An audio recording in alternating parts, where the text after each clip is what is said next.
모든 상황 가운데 하나님께 더 깊이 나아가길 원합니다. 오늘도 주시는 말씀에 귀를 기울이기를 원합니다. 다 함께 사도신경으로 우리의 신앙을 고백하겠습니다. 전능하사 천지를 만드신 하나님 아버지를 내가 믿사오며 그 외아들 우리 주 예수 그리스도를 믿사오니 이는 성령으로 잉태하사 동정녀 마리아에게 나시고 본디오 빌라도에게 고난을 받으사 십자가에 못 박혀 죽으시고 장사한 지 사흘 만에 죽은 자 가운데에서 다시 살아나시며 하늘에 오르사 전능하신 하나님 우편에 앉아 계시다가 저리로서 산자와 죽은 자를 심판하러 오시리라. 성령을 믿사오며 거룩한 공회와 성도가 서로 교통하는 것과 죄를 사하여 주시는 것과 몸이 다시 사는 것과 영원히 사는 것을 믿사옵나이다. 아멘.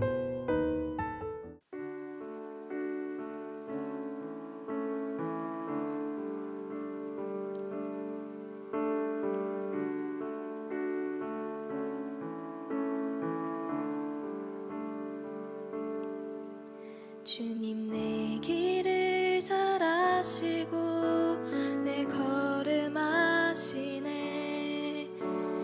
어둠에서 빛을 내시는 그분을 믿네. 무엇으로 주를 섬길지 어디로 가야 할지 헤매이는 나를 아시고 길을 여시네.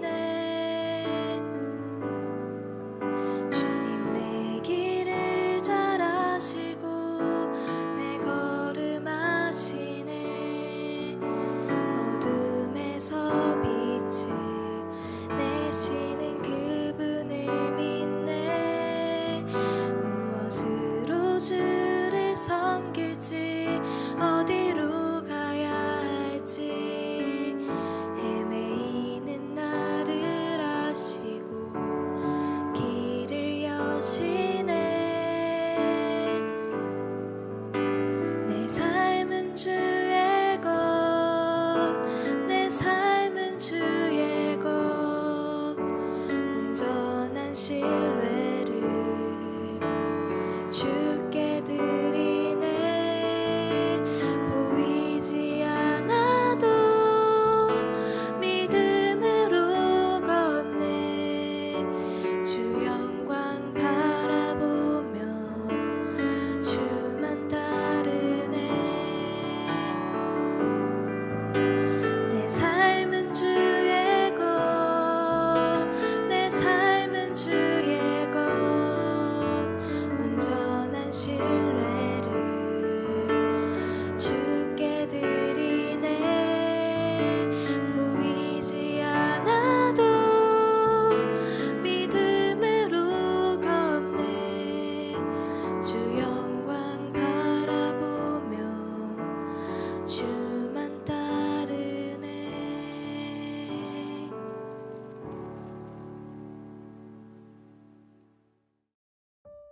오늘 우리가 함께 나눌 말씀은 예레미야 42장 18절부터 22절입니다. 만군의 여호와 이스라엘의 하나님께서 이와 같이 말씀하시되 나의 노여움과 분을 예루살렘 주민에게 부은 것 같이 너희가 애굽에 이를 때에 나의 분을 너희에게 부으리니 너희가 가증함과 놀램과 저주와 치욕거리가 될 것이라. 너희가 다시는 이 땅을 보지 못하리라 하시도다. 유다의 남은 자들아, 여호와께서 너희를 두고 하신 말씀에 너희는 애굽으로 가지 말라 하셨고 나도 오늘 너희에게 경고한 것을 너희는 분명히 알라. 너희가 나를 너희 하나님 여호와께 보내며 이르기를 우리를 위하여 우리 하나님 여호와께 기도하고 우리 하나님 여호와께서 말씀하신 대로 우리에게 전하라. 우리가 그대로 행하리라 하여 너희 마음을 속였느니라. 너희 하나님 여호와께서 나를 보내사 너희에게 명하신 말씀을 내가 오늘 너희에게 전하였어도 너희가 너희 하나님 여호와의 목소리를 도무지 순종하지 아니하였은즉 너희가 가서 머물려고 하는 곳에서 칼과 기근과 전염병에 죽을 줄 분명히 알지니라. 아멘. 반갑습니다. 오늘 예레미야 42장 18절부터 22절까지를 중심으로 그 마음이라는 주제의 말씀을 함께 나누겠습니다. 요하나는 바벨론에 대한 두려움이 커졌습니다. 그래서 애굽으로 가기로 결정합니다. 마음으로 이미 결정한 상태였습니다. 그러나 요하난과 함께 있던 백성들의 눈치를 볼 수밖에 없었던 것으로 보입니다. 그래서 예레미야에게 하나님의 뜻을 좀 가르쳐 주십시오 부탁하죠. 예레미야는 10일이 지난 후에 요하난과 백성들에게 하나님의 뜻을 전합니다. 그때 전한 하나님의 말씀은 절대로 애굽으로 가지 말라는 것이었습니다. 너희는 바벨론을 두려워하고 있지만 바벨론은 너희를 절대 해하지 못한다. 그러니까 걱정하지 마라. 그리고 너희가 애굽으로 간다면 너희는 반드시 죽는다. 그게 하나님의 뜻이다.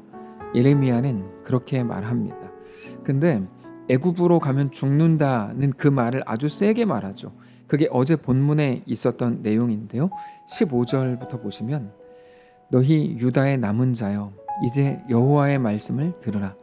만군의 여호와 이스라엘의 하나님께서 이와 같이 말씀하시되 너희가 만일 애굽에 들어가서 거기에 살기로 고집하면 너희가 두려워하는 칼이 애굽 땅으로 따라가서 너희에게 미칠 것이요 너희가 두려워하는 기근이 애굽으로 급히 따라가서 너희에게 임하리니 너희가 거기에서 죽을 것이라. 무릇 애굽으로 들어가서 거기에 머물러 살기로 고집하는 모든 사람은 이와 같이 되리니 곧 칼과 기근과 전염병에 죽을 것인즉 내가 그들에게 내리는 재난을 벗어나서 남을 자 없으리라. 자, 이렇게 하나님께서 강력하게 예레미야를 통해서 말씀을 주시죠. 근데 이거는 단지 겁을 주기 위해서 그렇게 일부러 막 더 무섭게 말씀을 하신 게 아니고 정확히는 하나님의 마음이 그토록 간절했다는 것을 알아야 합니다. 물론 그 모든 것들이 사실이죠. 그럼에도 불구하고 여기에는 하나님의 간절한 마음이 표현되어 있는 겁니다. 부모가 자녀에게 강력하게 말한다면 그게 어떤 목적이든지 부모의 간절함이 거기에 담겨 있는 겁니다. 사실 남유다는 다윗 왕조로 하나님의 약속이 있었고 성전을 가지고 있었던 사람들입니다. 그리고 종교개혁을 이룬 자들이죠. 그렇게 볼 때 그 나라가 망할 수가 없는 그런 상황이었습니다. 그럼에도 그들은 바벨론에 의해 망하죠. 자, 그런데 이게 중요합니다. 그들은 망하지 않을 건데 망했어요. 그들이 망하지 않을 거라는 말은 영원히 하나님의 백성에서 사라지지 않을 거라는 말이고, 그럼에도 그들이 망했다는 말은 남유다라는 나라가 망했다는 겁니다. 나라는 멸망했지만 하나님의 그들에 대한 약속은 여전히 유효했고, 사실 그 약속의 성취를 위해서 그들은 나라가 망해야만 했던 겁니다. 약속의 성취를 위해서 남유다가 망해야 했다는 말이 또 어떤 의미인가 하면 그들의 믿음 없음을 고치지 않으면 그들은 절대로 하나님과 동행할 수가 없었다는 거죠. 그래서 하나님께서 그렇게 하셨다는 겁니다. 그들은 그렇게 바벨론 학교를 가야만 했던 거죠. 그게 바벨론 포로기의 의미입니다. 바벨론이 두렵다고 해서 애굽을 의지하지 말라. 하나님이 붙드신다. 오직 하나님만 너의 피난처요 소망인 것을 알아야 된다. 이겁니다. 근데 남유다가 멸망한 지 얼마 되지도 않았는데 그 모든 것을 보았던 요하난이 똑같이 애굽으로 도망치려고 하더라는 거죠. 애굽을 의지하려고 하더라는 겁니다. 하나님께서 강력하게 말씀하시는 것은 너무 당연하죠. 그래서 오늘 본문에서도 하나님의 그 강력한 어조가 계속됩니다. 18절을 보시면 만군의 여호와 이스라엘의 하나님께서 이와 같이 말씀하시되 나의 노여움과 분을 예루살렘 주민에게 부은 것 같이 너희가 애굽에 이를 때 나의 분을 너희에게 부으리니 너희가 가증함과 놀램과 저주와 치욕거리가 될 것이라. 너희가 다시는 이 땅을 보지 못하리라 하시도다. 자, 그런데 이 모든 것은 단지 겁이 아니라 진실이었죠. 그들이 계속해서 하나님을 떠나려고 하고 하나님을 믿지 못하겠다고 하면 그들은 놀램과 저주와 치욕거리가 되게 될 뿐입니다. 하나님은 언제나 진실을 말씀하시죠.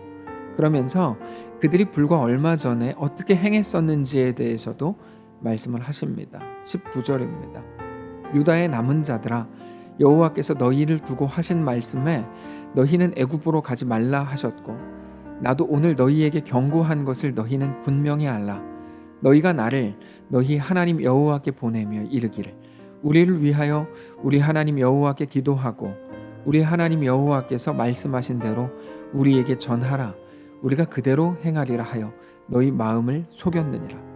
너희 하나님 여호와께서 나를 보내사 너희에게 명하신 말씀을 내가 오늘 너희에게 전하였어도 너희가 너희 하나님 여호와의 목소리를 도무지 순종하지 아니하였은즉 너희가 가서 머물려고 하는 곳에서 칼과 기근과 전염병에 죽을 줄 분명히 알지니라. 하나님은 지금 그들에게 부탁하시는 게 아닙니다. 너희가 살 길이 오직 하나님 앞에 나오는 것밖에 없다. 이거를 말씀하시는 거죠. 정말 그렇습니다. 물고기가 물을 떠나서 어떻게 살 수 있겠습니까? 근데 물고기에게 대고 너 물 떠나면 살 수 없어. 너 물 떠나면 너 죽어. 여러분, 그렇게 말하는 게 어떻게 협박이 되겠습니까? 그럼에도 물고기가 물을 떠나겠다고 하면 때려서라도 돌아오게 해야죠. 물고기를 죽이지 않을 거라면 그렇게라도 해야 됩니다. 그게 바로 하나님의 인격을 담은 사랑입니다. 우리가 인격이라고 할 때 잘 참는다, 부드럽게 말한다, 온화한 미소를 보인다, 이런 식으로 생각할 때가 있습니다. 그런데 어제도 말씀을 드렸지만 하나님이 우리를 인격적으로 대하신다고 할 때 그것은 언제나 마음을 담으신다는 의미입니다. 하나님의 마음이 무엇입니까? 우리를 잃어버리지 않으실 작정이라는 거죠. 우리를 결국에 주의 자녀로 하나님의 백성으로 얻으실 작정이라는 게 하나님의 마음입니다. 그래서 어떻게 표현하면 우리는 절대로 망할 수 없다고 말할 수 있지만 동시에 결코 만만한 길은 아닐 겁니다. 만만하다는 말은 대충 어느 길로 가도 쉽게 풀린다는 의미일 텐데 우리에게 허락된 이 길은 만만치 않은 길이기 때문에 쉽게 모든 것들이 눈에 보이는 대로 다 쉽게 풀리거나 그렇게 되지 않을 겁니다. 하나님이 우리에게 대한 놀라운 계획을 가지신 이상 동시에 우리가 하나님의 완전하심에 한참 못 미친다는 사실을 생각할 때 우리의 삶은 결코 만만하지 않을 겁니다. 그러면서 우리 앞에 일어난 모든 일들이 그냥 버려지지도 않을 겁니다. 모든 것이 합력하여 선을 이룰 겁니다. 사랑하는 성도 여러분, 오늘 하나님의 그 마음을 온전히 알게 되시기를 바랍니다. 꼭 기억하는 날 되시기를 바랍니다. 우리의 모든 연약함, 부족함, 그리고 우리의 못남이 만들어내는 모든 부끄러운 역사까지도 모든 것이 합력하여 우리를 온전한 하나님의 백성의 자리로 이끌어 줄 것입니다. 다만 오늘 우리 하나님을 신뢰하면서 세상에 대해 두려워하지 말고 담대하고 당당하게 성도의 길을 걷게 되시기를 바랍니다. 그렇게 온전한 하나님의 백성이 되어서 그렇게 주님만을 믿음으로 바라보는 거룩한 성도들 되시기를 바랍니다. 기도하겠습니다. 살아계신 하나님 감사합니다. 오늘 하루를 우리에게도 허락하시니 감사합니다. 우리의 삶이 하나님께 속했음을, 우리 모든 삶에 대해 하나님이 인격적인 방식으로 하나님의 사랑을 담아 주의 마음을 담아 우리와 함께 하실 것을 우리는 믿습니다. 그게 때로는 불편합니다.